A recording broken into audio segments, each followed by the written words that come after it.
우리는 올해부터 계속해서 그리스도 중심의 공동체 성경 읽기를 해나가고 있습니다. 이번 한 주간 읽었던 총 성경 장수를 합쳐보니까 18,000장 정도 되더라고요. 지난주와 누적한다면 38,000장 정도를 우리가 2주 동안에 창세기 50장을 읽어 나갔습니다. 내일부터는 또 출애굽기가 시작되는데 이번 한 주간만 매일의 만나를 완독하신 분이 한 730여 명 정도 됩니다. 계속해서 그 말씀의 띠를 띠고 말씀의 반석 위에 집을 지어 가시는 여러분들 너무너무 대단하시고 귀하십니다. 옆에 분에게 한번 이렇게 인사하면 좋겠습니다. 말씀의 집을 지으십시다. 너무너무 감사합니다. 설교하기 전에 하나만 양해를 구하면 제가 앞에 서 있는 저만 해도 지금 등 뒤에가 굉장히 덥고 땀 납니다. 그러니까 자연스럽게 히타를 좀 조절해 주셔도 좋겠어요. 그래서 보니까 너무 따뜻해서 집보다 더 따뜻한 것 같아요. 그래서 주무시기도 하는데 뭐 따로 깨워 드릴 수는 없습니다. 그래서 히타 이런 부분은 한번 조절하셔서 끄고 좀 조절하는 부분을 해주셨으면 좋겠습니다. 그래서 청중의 입장에서는 너무 더워도 안 되고 너무 추워도 안 됩니다. 그래서 어떤 교회 같은 경우는 산소 내는 그거를 교회 예배당에 설치하기도 하거든요. 계속 히타나 아니면 덥거나 하면 산소가 부족하니까 잠이 올 수 있어요. 오히려 이런 물리적인 환경도 신경을 쓰는 요즘의 이 교회 세대이기 때문에 그런 부분들은 여러분 혹시나 너무 더우면 외투를 살짝 벗으셔도 좋고 또 한번 여러분 또 잠도 깨셔도 좋고 또 너무 추우신 분이 있어서 아마 히타를 계속 틀는 것 같으니까 여러분들이 한번 조절해 주시면 좋겠습니다. 오늘은 우물 파는 인생이라는 제목으로 말씀을 전할 텐데요. 계속해서 창세기를 읽어오고 있는데 이삭에 대한 내용들은 앞에 이야기는 생략하고 오늘 본문으로부터 시작합니다. 오늘 설교는 만약에 극으로 치면 크게 네 극으로 네 막으로 이루어져 있어요. 각자 네 개의 부분들이 굉장히 이렇게 가다가도 이렇게 가다가 반전이 있는 그런 스토리인데 먼저 첫 번째 보면 12절에 이삭이 그랄 땅에 농사를 지었습니다. 놀라운 일이 벌어집니다. 어떻게 해요? 그 해에 100배나 얻었고 보통 고대 근동의 농업 환경에서는 씨앗 대비 수확이 10배면 풍년이다. 그리고 30배면 대풍년이라고 이야기합니다. 그런데 몇 배라고 합니까? 100배. 이 100배라고 하는 것은 인간의 노력으로는 설명할 수 없는 하나님의 개입, 축복을 의미합니다. 여러분, 저는 올해 26년의 여러분 인생에 하나님의 은혜로 100배의 축복 받으시길 축복합니다. 이 100배의 축복 옆에 여호와께서 복을 주심으로 이게 같은 말입니다. 여호와께서 복을 주셔야 100배의 축복을 받는다라는 겁니다. 여호와께서 복을 주셔야 내가 생각하지 못하는 놀라운 복을 주시는데 근데 본문에서 이제 복을 주시는 것도 계속해서 끊임없이 복을 주시는데 13절에 이렇게 이야기합니다. 그 사람이 창대하고 왕성하고 거부가 되었다. 히브리어 세계가 점점 커지는 크레센도로 창대하다 커졌고 왕성하여 계속해서 더욱더 커졌고 거부가 된 자다. 매우 크게 되었다. 하나님의 축복의 씨앗이 뿌리를 내리고 줄기가 되고 열매가 되고 거목이 되어가요. 여러분 하나님의 축복은 그때뿐만 있는 것이 아니라 계속해서 자라나는 것입니다. 이 하나님의 계속해서 자라나는 축복이 여러분에 있길 진심으로 축복합니다. 그런데 이런 축복에는 시험이란 그림자가 따라와요. 14절에 어떻게 말합니까? 그에게 양떼와 소떼와 종이 많으므로 블레셋 사람이 그를 시기했대요. 이삭과 리브가에는 지금 우물이라는 시험, 테스트일 수도 있고 템테이션일 수도 있는데 그 선조를 따라가 보면 아담과 하와에서는 선악과라는 시험이 있었죠. 노아는 방주라는 시험이 있었습니다. 아브라함과 사라는 자녀라는 시험이 있었고 이삭과 리브가는 우물이라는 시험이 있었는데 시험이 없으면 참 좋겠지만 시험이 없는 신앙생활은 없거든요. 근데 시험의 문제 형태는 다 다른 것 같지만 그 시험의 해답은 똑같습니다. 그게 뭘까요? 여기에 보면 본문에서 시기했다고 나옵니다. 이건 단순한 부러움을 넘어 불타는 질투. 저 권사님 보니까 은혜 너무 받는 게 부러워. 저 장로님 보니까 은혜 너무 받는 게 부러워. 저 목사님은 주무시네. 뭐 이런 느낌. 여러분, 시기하는 것, 적대적인 열정을 가지고 감정을 뛰어넘는 거예요. 왜 시기할까요?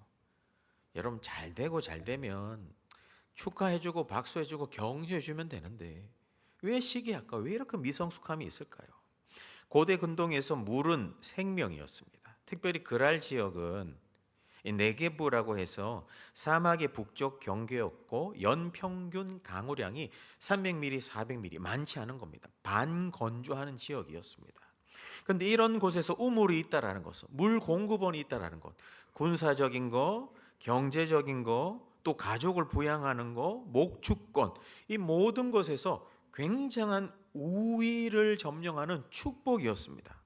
그런데 이삭이 우물을 파니까 우물이 나오잖아요. 그러니까 블레셋 사람들이 시기하는 거죠.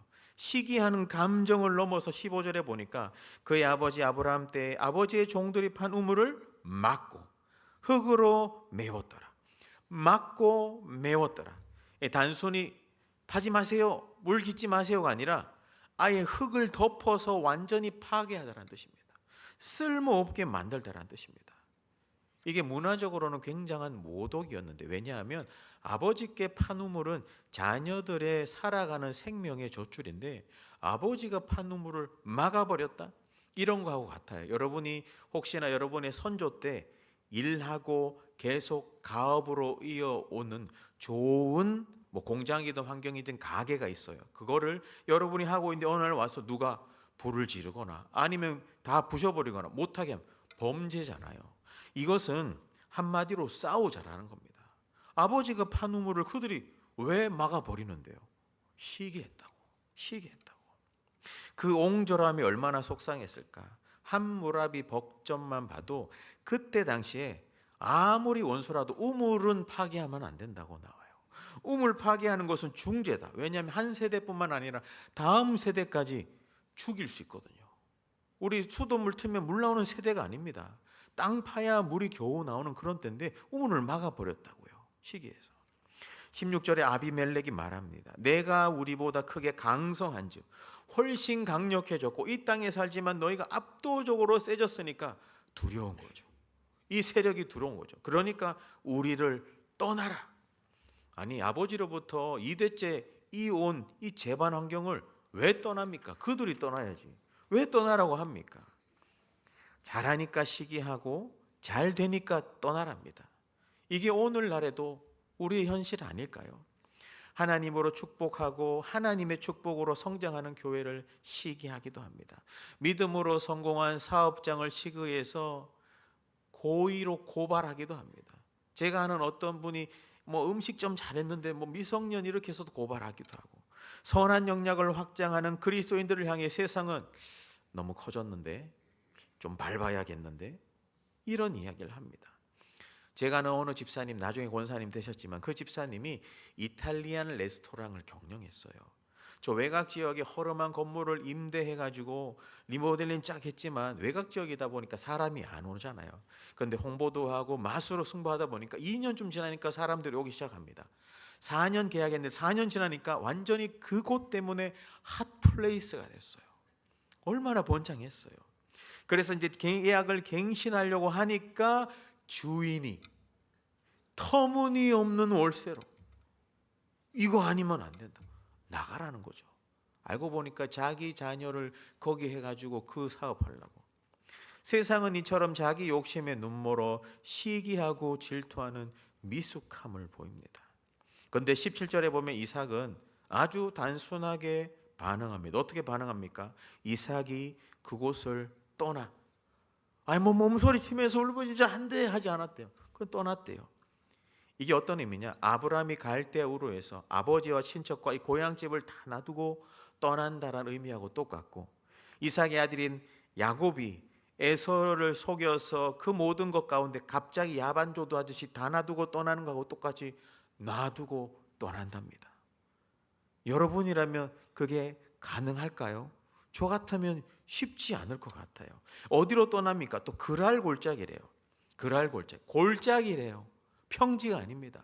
도시의 안정적인 생활을 떠나 골짜기로 간답니다. 평지가 아닌. 근데 여러분 그거 압니까? 골짜기에는 일반적으로 높은 지형에서 내려오는 지하수와 지표수가 모여 있는 자연적인 배수와 같아서 우물이 더 잘 파진답니다. 그런데 지금 이 성경의 장소는 와디라고 해서 아까 비도 많이 오지 않는 지역이라고 했잖아요. 우기에만 물이 흐르는 그런 와디 지역이기 때문에 평소에는 메말라 있는 골짜기입니다. 그런 메마른 골짜기에 가는데 물론 지하수가 담겨 있으면 어디 있든지 거기 지하수를 파면 물이 나오지만 그게 어디 있는지 몰라요. 어디 있는지 모르는 메마른 골짜기로 간대요. 지금 우물 놔두고. 여러분이라면 그렇게 할 수 있겠습니까? 이게 하나님 믿는 사람, 하나님 나 어떻게 열심히 믿고 우물 팠을 뿐인데 왜 가라고 합니까? 하지만 내가 생각하지 못했지만 하나님께는 또 다른 계획이 있는 줄 믿으시길 바랍니다.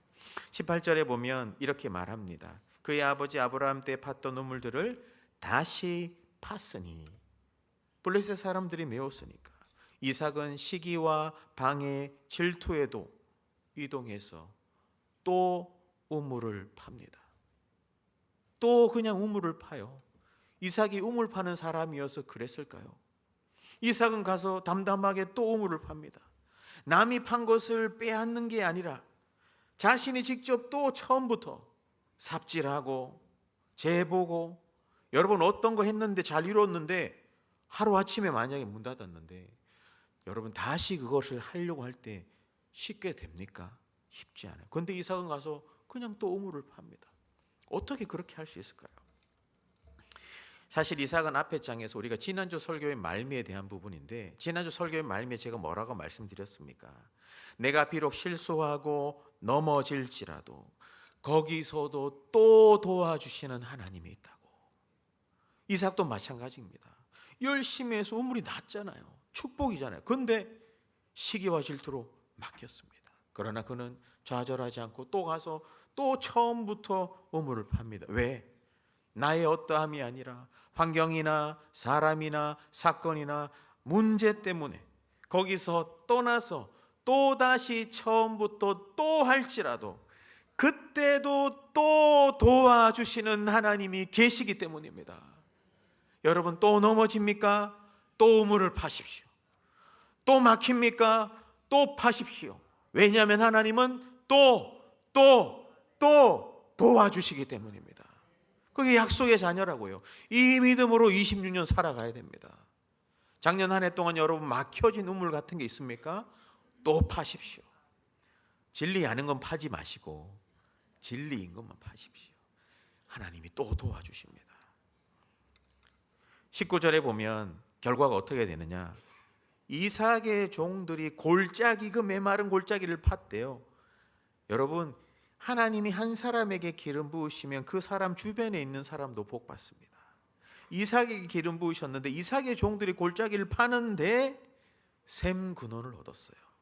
예배하는 자와 가까이 살라고 하는 이유는 거기 있습니다. 샘 근원이라는 말은 졸졸졸졸 흐르는 시냇물이 아니라 지하 대수층에서 솟아나는 콱콱콱콱 솟아나는 생수 팍 터지는 이런 겁니다. 예수님이 사마리아 여인에게 내가 주는 물은 영생하도록 솟아나는 샘물이야 이 얘기거든요.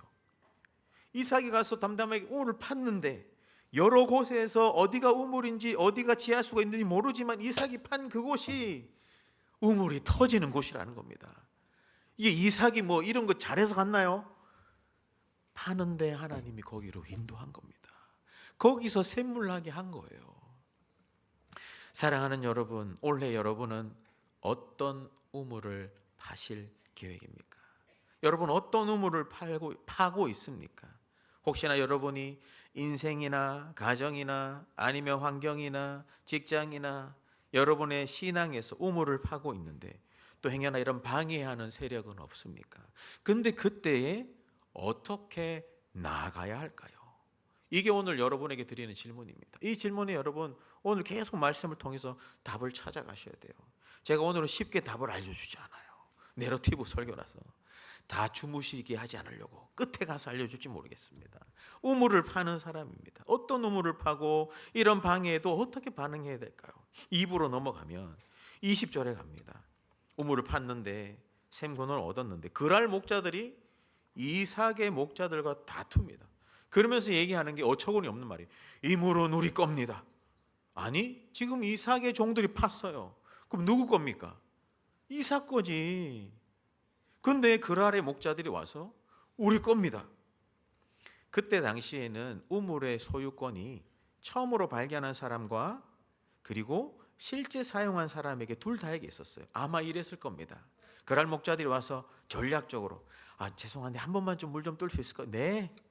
떴어요. 다음번에 와서 또 한 번만 뜰 수 있을까요? 네. 그러다가 어느 순간 내가 몇 번 떴으니 이건 내 거요. 그때의 시간 어이가 없는 거죠. 어처구니가 없는 거죠. 맷돌 돌리는 이게 없는 겁니다, 여러분. 어이가 없는 거예요.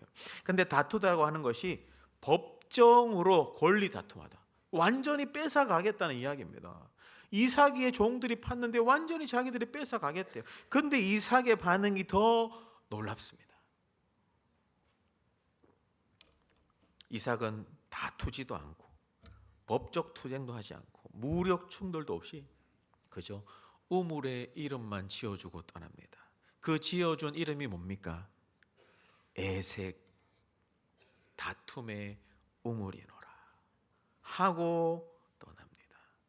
마태복음 12장에 보면 내가 택한 종 내 마음에 기뻐하는 한 사람을 보라. 그는 다투지도 아니하고 들레지도 아니하고 꺼져가는 심지를 또 끄지 않고 상한강대를 꺾지 않는다고 했습니다. 여러분, 우리는 인생 가운데 막히고 다툼이 있고 그럴 수 있지만 하나님의 사람으로서 과연 어떻게 행하는 것이 주님의 영광을 위한 것인가? 지금 이삭은 무기력해서 도망치는 게 아닙니다. 성경적으로 양보하는 겁니다. 오리를 가자 하면 소도 사준다 뭐 이런 겁니까? 오리를 가자 하면 심리를 가는 거. 한쪽 뺨을 맞으면 난 두 쪽을 때린다 이런 겁니까? 온유한 거거든요. 근데 어떻게 그냥 놔두고 갈 수 있을까요? 21절에 이삭은 거기서 옮깁니다. 종들이 또 다른 우물을 팝니다. 열심히 파놨는데 빼앗아 갔어요. 옮깁니다. 또 우물을 팝니다. 그런데 또 물이 났어요. 그런데 또 와서 또 다툽니다. 또 뺏어 가려고 해요. 그 이름을 뭐라고 합니까? 신나. 제가 이 보면서 약간 신날 뻔했어요. 야, 그래 신나. 한 번은 참아줄 만하지. 여러분 한 번은 참아줄 수 있잖아요. 한 번은 참아줄 만하지. 두 번째는 나 불광동 신나야. 이 신나의 기름 수유해 볼래? 너 영적으로 미화되고 싶어? 지하철역으로 한번 엮어보긴 했는데 여러분 성경을 잘 봐야 됩니다. 신나가 아니라 신나. 신나. 이거 보니까 하나도 신나지 않았어. 속에 천불이 나는 것 같았어요. 열심히 땅 팠는데 빼앗아 가는데 이 신나라고 하는 이 시트나는 사탄하고 같은 어근입니다. 무슨 말입니까? 악의적으로 적대적인 의도를 가지고 대적한다. 이삭은 또 우물의 이름 지어주고 떠납니다. 대적의 우물이로다. 반대의 우물이로다. 사실 아비멜렉 이름도 좋아요. 나의 아버지는 왕이시다. 아버지는 왕인데 아비멜렉 일당은 왕이 아니라 거지같이 보입니다. 자꾸 와서 뺏어가요. 그런데 이삭은 또 다투지 않아요. 대적의 우물이다 하고 또 떠납니다. 우물을 팝니다. 샘물이 납니다. 빼앗깁니다. 다시 팠습니다. 또 샘물이 납니다. 또 빼앗깁니다. 보통 사람이라면 여기서 포기하지 않을까요? 두 번이나 여러분 행여나 똑같은 사람한테 두 번이나 사기 당해 본 경험은 없길 축복합니다. 쉽지 않아요. 이삭은 또 우물을 팝니다. 하나님이 맡기신 단순하고 때로는 내 인생에 부딪히고 힘들고 내가 너무 해석하지 않고 힘들어도 주님 내게 맡기신 일이니까 하나님 나는 또 우물 팝니다. 단순하고 반복하고 지속하는 이 믿음도 필요한 겁니다. 그런데 이삭이 22절에서 거기서 옮겨 또 다른 우물을 파더니 이제는 그들이 다투지 아니합니다. 왜냐하면 에색보다 신나가 더 멀었고 신나보다 여기가 더 멀었거든요. 이제는 우리 땅에서 멀리 갔으니 이제 괜찮겠다. 충분히 거리가 멀고 이제는 자기들 세력이 위협 안 되니까 놔두는 겁니다. 그러니까 이삭이 그 우물의 이름을 뭐라고 합니까? 르호봇이라고 하잖아요. 르호봇이라 이름의 뜻은 공간적으로 넓어졌다, 널리 갔다, 확장됐다. 작게 시작했지만 오히려 더 큰 곳으로 넓혀주신 겁니다. 심리적으로 안도하다, 이제 숨통이 트이다, 이런 뜻입니다. 그리고 영적으로는 자유롭게 되다, 해방되다, 애색을 팠습니다. 신나를 팠습니다. 또 갔는데 이제는 하나님이 숨통 튀어주시는구나. 우리를 더 넓게 하셨구나. 그때는 좁게 골짜기였는데 이제는 넓은 곳으로 인도하셨구나. 여러분, 우리가 때로는 반대에 부딪힐 때 그때는 모르겠지만 지나보면 하나님이 그 시간을 통해 더 넓은 곳으로 우리를 인도하시는 겁니다. 이게 르호봇의 축복이에요. 그때는 몰랐습니다. 하지만 이제는 하나님께서 우리를 넓게 하셨으니 이 땅에서 우리가 번성하리로다. 이게 창세기 1장 27절부터 28절까지 생육하고 번성하라, 이 단어입니다. 처음부터 하나님 복 주시려고 하는 오리지널 플랜이 약속을 따라 이어오는 거죠. 다투지 않았습니다. 양보했습니다. 그리고 샘물 나게 하시는 하나님 바라보고 가서 우물을 팠더니 결국 하나님이 넓혀 주신 겁니다. 하나님이 넓혀 주신 거예요. 마태복음 5장 5절에 보면 온유한 자는 복이 있나니 그들이 어떻다고요? 그들이 그렇다라고 합니다. 땅을 기업으로 받는다고 하잖아요. 다투지 않고. 우물은 파지만 샘물 나게 하시는 분이 하나님인 줄 믿고 다투지 않고 나는 나의 우물을 팠을 때 하나님이 땅을 기업으로 주시는, 좁고 다툼이 하지만 넓혀 주심으로 르호봇의 축복을 주시는, 저는 26년 한 해가 여러분의 인생에 에색을 지나 신나를 지나 르호봇으로 인도함을 받는 복이 임하길 주님의 이름으로 축복합니다. 축복합니다. 근데 한 가지 더 깊이 묵상해 보면 여기서 지리적 이동을 지도로 보면 그랄 골짜기에서 에색 신나라에서 르호봇으로 가는데, 르호봇이 어디가 가까우냐? 아브라함에게 약속하신 가나안 땅에 가까웠어요. 이삭은 지금 가나안 땅에서 멀어졌는데 하나님이 반대를 통해서 여기서 점 찍고 여기서 점 찍으면서 원래 네가 있어야 될 그 자리로 인도하고 계신 겁니다. 보이지 않게. 뭔가 여러분 삶에 반대가 있습니까? 막힘이 있습니까? 이것이 하나님의 뜻인가? 이 자리가 하나님의 위치인가? 하나님이 정한 목적지대로 내가 가고 있는가? 보이지 않지만 하나님은 우리의 삶을 나도 모르는 새에 하나님이 정한 목적지로, 하나님이 정한 르호봇으로 인도하고 계시다는 겁니다. 그 하나님의 손을 신뢰하고 가야 돼요. 하나님은 이 모든 상황을 사용하셔서 이삭을 약속의 땅으로 인도하십니다. 누가 인도하십니까? 하나님이 인도하십니다. 누가 샘물 나게 하십니까? 하나님이 하십니다. 하나님이 우리의 주인 되신다고요. 이번 주인가 지난주에 보니까 K-팝 데몬 헌터스라는 그 영화 주제가 부른 그 이재라는 자매가 미국에 수상할 때 어떤 수상 소감을 이야기했는데 참 마음에 와닿았어요. 멋진 소감을 하더라고요. 그 나름대로 이렇게 고통과 고난 속에서 아이돌을 하려다가 막힘이 있고 그래서 나는 할 수 없나 보다 했는데 이렇게 돼서 어떤 이야기 했냐면 Rejection is redirection. Never give up. 우리 성실교회 성도들은 다 이해되죠? 근데 제가 이해 안 돼가지고 제가 한번 해석해드리면 Rejection, 거절은 또 다른 길로 나아가는 새로운 방향의 문을 여는 거다. 여러분 인생에 거절당하고 막히는 게 있습니까? 오히려 하나님은 그 상황을 통해서도 합력하여 하나님이 정한 르호봇까지 여러분을 인도해 가시는 놀라우신 하나님입니다. 그 살아계신 하나님을 믿고 올 한 해 살아가자고요.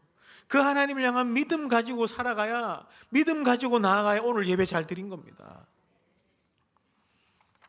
이삭은 어찌 보면 우물을 파는 게 아니라 약속을 파지 않았을까? 여러분, 고난에는 하나님의 타이밍이 있습니다. 애색과 신나가 무의미한 게 아니라 하나님을 르호봇으로 가는 과정이었습니다. 그 과정에서 내가 무언가 움켜잡으려고 하지 말고 놓을수록 더 넓혀 주십니다. 여러분, 놓을수록 더 넓혀 주세요. 하나님께 맡길수록 더 르호봇으로 인도해 주시는 겁니다. 샘물 나게 하시는 분이 하나님 아니겠습니까? 아까 이야기 드렸던 이탈리안 레스토랑 하는 권사님, 나중에 집사님에서 권사님 되셨는데 어처구니 없는 계약 해프니로 결국은 다 접었대요. 그냥 나왔대요. 오히려 손 떼고 있는데, 그래서 제가 그러면 오히려 이 기회에 그동안 예배도 잘 못 나오시고 그랬는데 예배 드리고 양육 훈련 받고 말씀 훈련 받고 또 이런 양육 훈련 받으면 어떻습니까? 1년 동안 깊이 양육 훈련 받으면서 그동안 하나님과 깊어지지 못했던 신앙이 막 자라난 거예요. 근데 그 시간이 끝나니까 해외로 길을 열어주시더라고요. 생각지도 못하게 르호봇인 거죠. 근데 이삭은 거기서 끝나지 않아요. 23절에 보면 브엘세바로 올라갑니다. 보통은 하나님 내게 축복해 주셨어요, 끝, 이건데 이삭은 그렇지 않습니다. 그 축복의 르호봇을 인도함 받고 난 다음에 뭐 했습니까? 브엘세바, 지형적으로 300m 높은 곳에 올라가서 예배의 단을 쌌습니다. 예배의 등불 꺼트리지 않아요. 예배의 등불 밝게 켜는 겁니다. 비가 오나 눈이 오나 좋은 일이 있으나 힘든 일이 있으나 응답해 주시나 축복해 주시나 예배의 자리 지키는 겁니다. 예배의 등불 밝게 켜는 거. 그날 밤에 하나님이 그 예배하는 이삭에게 브엘세바에서 약속하시죠. 어떻게 약속합니까? 24절에 나는 내 아버지 아브라함의 하나님이다. 두려워하지 말라. 내 종 아브라함을 위하여 내가 너와 함께 있노라. 내게 복을 주어 내 자손까지 번성하게 하리라. 여러분, 하나님의 고난에는 하나님이 정하신 목적지가 있습니다. 예배 드려야 내 이 고난을 주신 이 뜻이 무엇인지 하나님 앞에서 해석되어지고 그 뜻을 알아야 이 고난이 끝나는 겁니다. 이 고난에 잠깐 벗어났다고 예배 안 드리고 그러면 똑같이 오면 똑같이 넘어집니다. 하지만 예배 드림으로 하나님의 뜻을 깨달아 알 때 똑같은 일이 벌어질 때 우리는 능히 승리할 수 있는 겁니다. 저는 여기서 묵상하면서 한 가지 더 감동을 받은 게 뭐냐 하면, 이삭은 계속 언약을 파고 우물을 팠지만 진짜 이삭이 팠던 것은 여호와 하나님이었구나. 에색을 팔 때도 하나님을 신뢰함으로 그 하나님이란 우물을 팠고, 하지만 원수가 왔고 놔줬고, 신나를 팔 때도 하나님을 팠고 놔줬고, 르호봇을 팔 때도 하나님이란 우물을 팠구나. 여러분, 올 한 해 어떤 우물을 파실 것입니까? 하나님이라는 우물을 가장 먼저 파시길 축복합니다. 다른 어떤 인생의 우물보다 하나님이라는 예배의 우물, 신앙의 우물, 말씀의 우물, 이 믿음의 우물을, 하나님이라는 그 우물을 가장 먼저 파시는 여러분 되길 축복합니다. 예레미야 2장 13절에 보면 내 백성이 두 가지 악을 행하였나니 그들이 생수의 근원되는 나를 버린 것과 스스로 웅덩이를 판 것인데 그것은 물을 가두지 못할 터진 웅덩이니라. 여러분, 여호와란 우물을 가장 먼저 파시길 바래요. 그렇게 하나님 앞에 예배하고 나서 이제 3부로 이제 넘어가면 여기서 끝나면 제일 좋겠지만 또 다른 상황이 하나 벌어집니다. 얘가 이제 좀 제가 빨리 해야 될 것 같아요, 시간상. 그래서 이제 26절에 가면 이제 모든 게 다 끝나는 것 같았는데 아비멜렉 일당이 또 옵니다. 아비멜렉 일당이 친구, 원문으로는 자문관이라고 되어 있어요. 군대 장관, 군대 총사령관 3명이 오지만 왕과 자문위원과 외교관과 군사령관, 공식적인 사절단으로 와요. 와서 뭐 하느냐? 너희 이삭 너하고 나 다시 계약 맺고 싶다. 너 우물 너 파니까 우물 나오는 거. 하나님이 너와 함께하는 거 내 눈으로 확실하게 보았다. 원수가 인정해 주는 겁니다. 나를 쫓아낸 그 사람이 와서 내게 고개 숙여 계약 맺자 하는 겁니다. 근데 이삭은 이야기하죠. 당신은 나를 미워해서 보냈지 않습니까? 근데 그 다음에 아비멜렉의 고백이 하나님이 너와 함께 하시는 내가 보았으니까 하는데 제안하는 게 또 어처구니가 없어요. 악인들은 끝까지 어처구니가 없나 봅니다. 어떤 이야기를 29절에 하느냐, 일단 우리를 해하지 말고, 우리가 너를 쫓아보냈지만 우리를 해하지 말고, 그리고 우리가 너한테 선한 일로 베풀어서 놓아줬으니까 네가 가서 우물 팔 수 있었지 않냐? 아니 쫓아보낼 때는 언제고, 내가 놓아줬으니까. 두려웠나 봅니다. 와서 칼 맞아도 할 수 없고, 그러니까 막 억지 쓰는 거죠. 억지 쓰는 거예요. 적반하장도 유분수지, 낯짝도 두꺼워져야지. 일본과 독일의 과거 역사의 차이를 아시지 않습니까? 제대로 직시하고 직면하고 인정하고 사과와 용서 구해야 되는데, 내가 언제요? 나 그런 적 없어요. 아니 그건 당신 문제고, 오히려 문제의 초점을 다른 데로 바꾸는 교활함. 근데 마지막의 문장이 너는 여호와께 복 받은 자 아니냐, 살려달라는 이야기 아니겠습니까? 근데 여기에서 이삭의 반응이 정말 저는 박수 쳤어요. 성경 보면서 이삭이 아마 이랬을 겁니다. 지금 나하고 계약을 맺자고요, 나를 좋게 보내줬다고요, 하하하하 하면서 음식을 가져옵니다. 음식을 가져온다라는 것은 화친의 조약이거든요. 생각 한번 해보십시오. 나를 쫓아낸 그 원수 같은 사람이 온데 말도 안 되는 억지 쓰면서 내가 당신을 놓아줬지 않습니까? 계약 맺으시 살려달라는 얘기. 근데 이삭의 품격은 음식을 가져와서 그들과 화친을 맺습니다.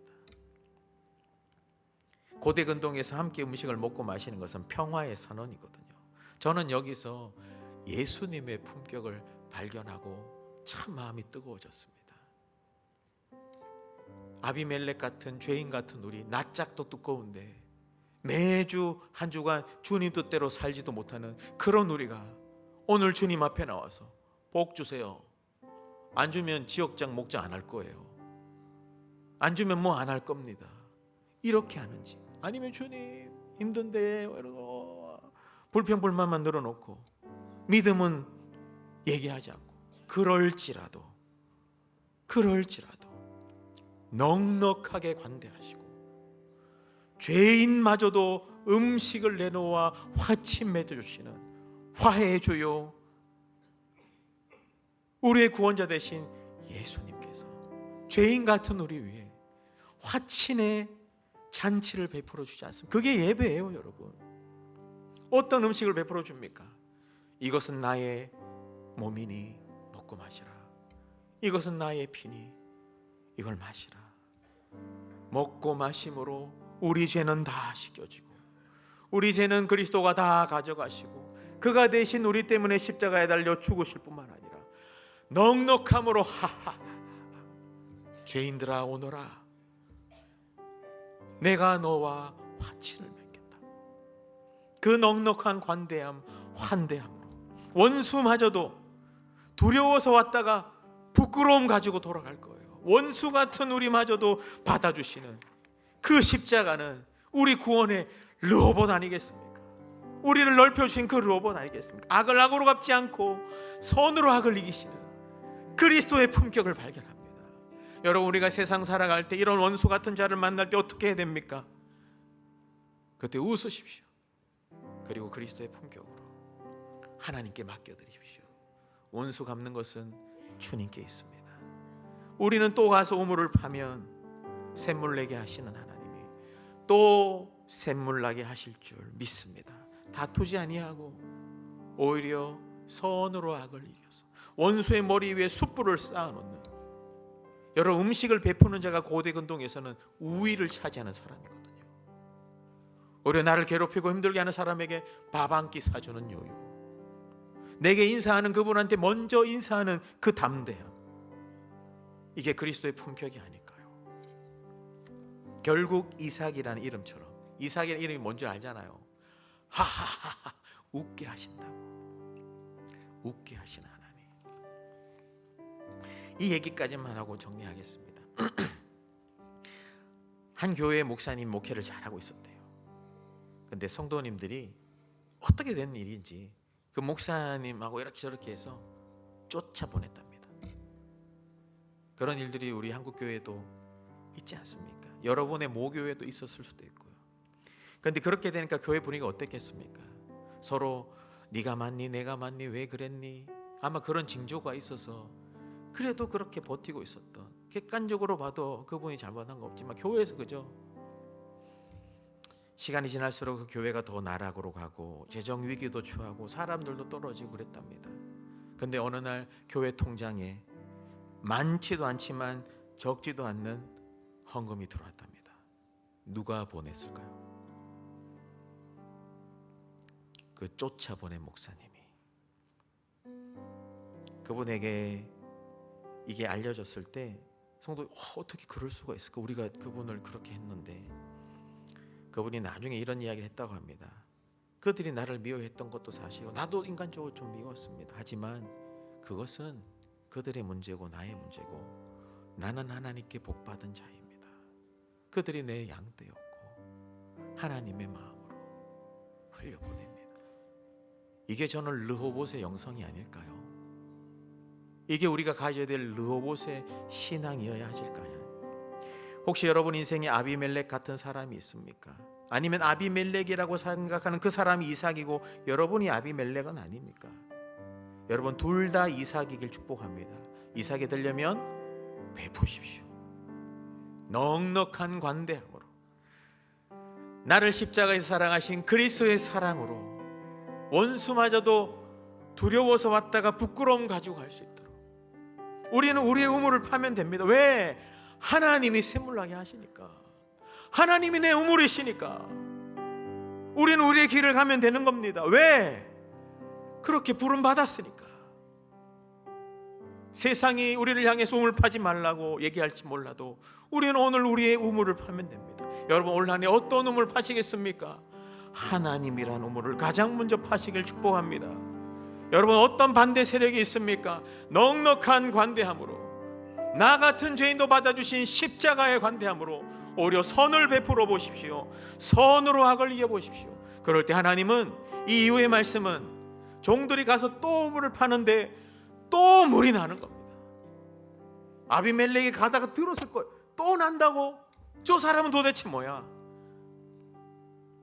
하나님의 약속의 사람입니다. 약속의 사람.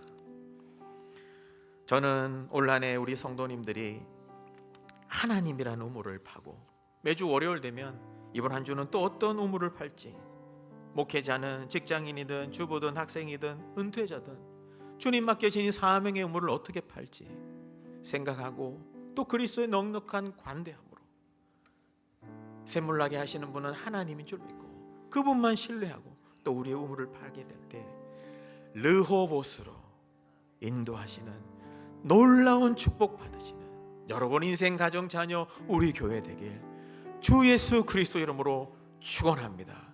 축원합니다. 축원합니다.